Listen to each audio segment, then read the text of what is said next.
Hey guys, it's Brandy. Good morning. Today is, was this Tuesday? No, Wednesday, Tuesday, yes. Tuesday, October 3rd. I am in my classroom, as you can see. I know it's been a little bit, but I just want to kind of give you guys an update. We are doing well. I'm happy to say that I was in the classroom the entire last week, which is excellent. And we're looking good so far this week. You guys, my health journey this school year has been unbelievable. Like, I'm not sure exactly what's going on, but I am grateful to still be here and to be doing well right now. And so this week we are working on letter G. We did start a new curriculum. Well, everything's new for me, but the district started a new curriculum, and we call it OG. I believe it's Orton Gillingham. Is it Orton or Orphan? I can't remember. Anyway, I was trying to find something with it on it, but of course, now that I'm looking for it, I cannot. Anyway, we call it OG. So this week we are working on letter G, which is fun. So we pulled out some like different, G activities where they have to practice with writing the letter G, and then they have to practice, the sounds. We've even started like word dictation, which is really cool. I didn't even imagine getting to this point so quickly in the school year, but we have. I did want to show you my kind of organizational system, so I'm going to flip you around so you can see that. So this is like the organizational system that has been working so far, since we do not have like seat sacks or anything, which I'm still trying to decide if I want to get. They are so expensive. I think I'm going to put them in my wish list. So if anybody watching this video feels led to get those for my classroom, that would be greatly appreciated. I'm like, I have spent so much money that I can't even imagine spending anything else right now, but seat sacks would be ideal. So anyway, I keep their math workbooks in here. I keep a clipboard in here, and then some like math manipulatives that we use for counters. This has one of their books is their red word book, so I do keep that in these little bags, and I got these from Amazon. And then there's a couple readers in here. Then they have their green folder, and this is where they put their like papers.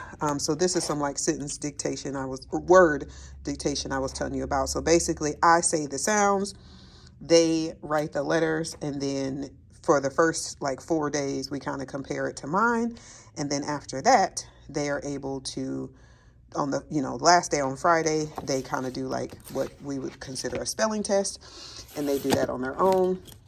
I do have their science workbooks in here. I put a whiteboard. I keep the dry erase markers.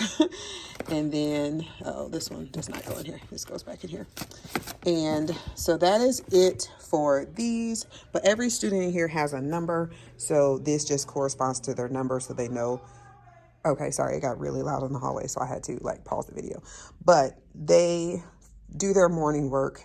Then they come over, grab their bag, which has their books in it. So then while they're waiting for the rest of the students to finish their morning work or breakfast or whatever, they are kind of flipping through their books and looking for the letter of the week, which has been working out very well. As you can see, this teacher has a lot of work to be done because most of the chairs were put up.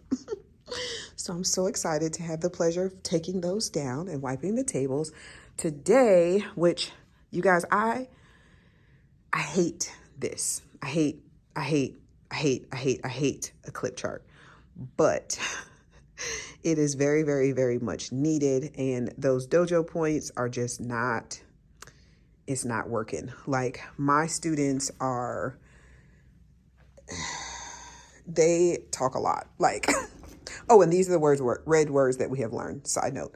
My students are like exceptionally chatty, like, and I understand they're 5 and they're still trying to get this school thing worked out, but like they never stop. Never. Like, they never never stop. So I had my first like informal evaluation, and like the principal even put that down as like a weakness. You know, she's like, I can see that you have routines and procedures in place, but like your students don't follow them, which is so crazy to me because I have never, never experienced this before. So not even with pre-K, like I've never, ever, ever gotten that on an evaluation. So I'm like, so I'm going to have to go back old school and try it, see if it works. I hate them though, because I feel like, you know, it's not really anybody's business, like what level you're on, especially if they, you know, if an outsider walks in the room, like I don't want you being like, oh, he on red. Like, I don't like that. I don't like, you know, I just don't like it, but I'm going to try it, see if that helps, even if it's just for like a month or two, just to kind of get them to like chill out. Because it's a lot. Like it's a lot. And yes, children are supposed to be able to talk. Children are supposed to be able to have a great time. Children, all of those things. But there's a time and a place for everything. And at school, that's the time when you learn the time and the place for everything. So, especially when it hinders the learning of everybody else, because everybody cannot work in a loud environment or a chaotic environment. Like some students genuinely need quiet in order to be successful. So when we are, you know, when I especially am actively instructing, I do expect you to be listening, and you can't listen and talk at the same time, especially not in kindergarten. They don't know how to do that. So we're working on it. If anybody has any tips other than a clip chart or dojo points, please let me know, because I got nothing. And probably because I'm tired and I'm overwhelmed with just all of the things, I can't even like think of anything right now. But we're going to try it, and I'll keep you updated on how it works. I'm trying to think anything else new going on. Nothing I can think of at this point. Yeah, I can't really think of anything else. But as updates come, again, I will be sure to share that with you all. And again, if you have any tips or ideas on how to reduce the excessive talking, the excessive playing, the excessive not listening, I welcome all tips, because although I have been doing this for a very, very, very, very, very long time, even this experience is a new experience for me, which is kind of like education. Like every year it's going to be different. Every experience is going to be different. Every grade level obviously is going to be different. So kindergarten is just different. So I welcome suggestions, you know, but I'm doing my best to stay here, to stay healthy, to show up every day ready to, you know, help my students become successful. And so far, academically, for the most part, everybody's doing great.